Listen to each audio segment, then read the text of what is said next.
Afternoon.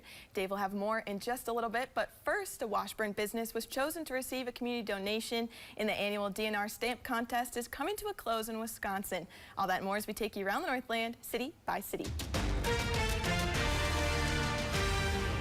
We start at the St. Louis County Fair for Military Appreciation Day tomorrow.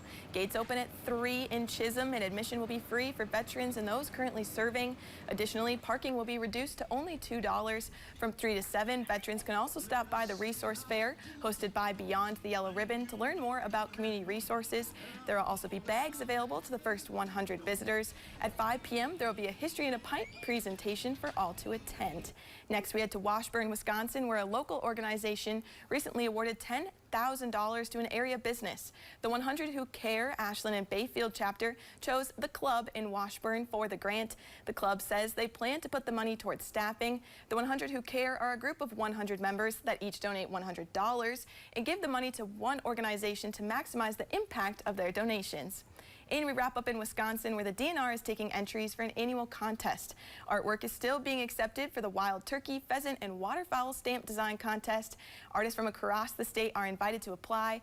Applications must be submitted or postmarked by this Thursday, August 1st. Judging will take place at the Waterfowl Hunters Expo later this month. The winners will be used on stamps in 2025. Stamp sales bring thousands of dollars annually for conservation efforts statewide. And as always, if there's something going on in your neighborhood we should know about, send us an email to citybyscity@northernnewsnow.com, and it might be featured as we take you around the Northland, city by city.